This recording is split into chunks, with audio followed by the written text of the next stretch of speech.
வெளியில இருக்கு சார். இப்போ இங்க வந்து பெட்ரூம் சார், இது பாத்ரூம். அந்த எல்லாம் நீட்டாக கட்டி ஹோட்டல் ஆகுதா தண்ணி கனெக்ஷன் போட்டா ஓலை கொடுத்து அப்படியா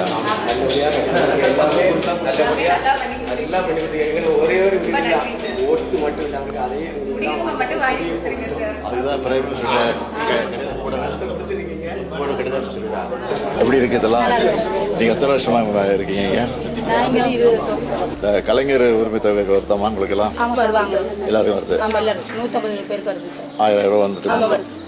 சரி, இப்போ வந்து இடையில வந்து இப்போ 5000 ரூபா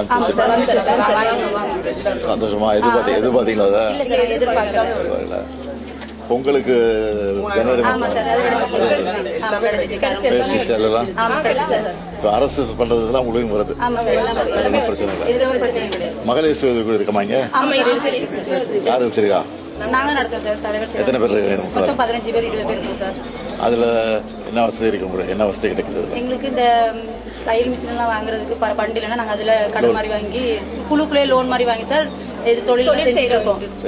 ஆமாம், ஆரியோருக்கு அதெல்லாம் பழகினோம் சார். அதனால குடியுரிமை இதுக்கு வந்து நாங்கள் பார்லிமெண்ட்ல பல முறை பேசியிருக்கோம். இப்போ கூட சமீபத்தில் கடிதம் எழுதுனீங்க, படிச்சிங்களா? அது சார் படித்தோம். பிரைம் மினிஸ்டர் கடிதம் வாட்ஸ்அப் குரூப்பில் வந்து அதனால நம்பிக்கையோடு இருங்க. எல்லாருக்கும் நீங்க உதவி செய்யணும். பிள்ளைங்களுக்கு ஸ்காலர்ஷிப் கிடைக்குதா? ஸ்காலர்ஷிப் எல்லாம் கிடைக்குது. படிக்கலாம். நாங்க இன்னொரு குறையா போய் சொன்னாலும் உடனடியா அந்த குறையை தீர்த்து எங்களுக்கு உடனடியா அவங்க சர்வீஸ் ஆக்கிறாங்க. எங்களுக்கு சர்வீஸ் ஆச்சு எங்களுக்கு எல்லாமே நிறைவா செய்து தராங்க. நானும் சொல்றேன், ஏதாவது பிரச்சனைனா குறைனா சொல்லுங்க, நாங்க செஞ்சு கொடுத்துட்டே. ஒரு குறையுமே இல்லை சார். எங்களுக்கு குறைன்னு சொல்ல இடம் இல்லை. நீங்க இன்றைக்கு எங்களுக்கு எல்லாம் செய்தாரீங்களோ அதேல இருந்து எங்களுக்கு நல்ல ஒரு எந்த ஒரு குறையும் கிடையாது சார். எல்லாமே கிடைக்குது சார். எல்லாமே கிடைக்குது. எல்லாமே உங்களுடைய சப்போர்ட் தான். எங்களுடைய மக்களுடைய அந்த அகதி அப்படின்ற வார்த்தையை நீங்க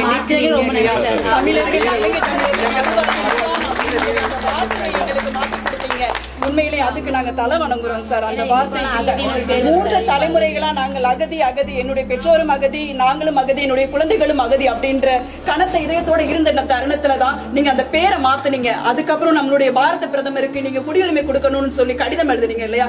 அந்த நேரம் எங்களுக்கு ஒரு நம்பிக்கை பிறந்திருக்கு சார். எங்களுக்கு இந்த உதவி செய்ததுக்கு நன்றி. நன்றிலாம் சொல்லாதீங்க, எங்க கடமை அது.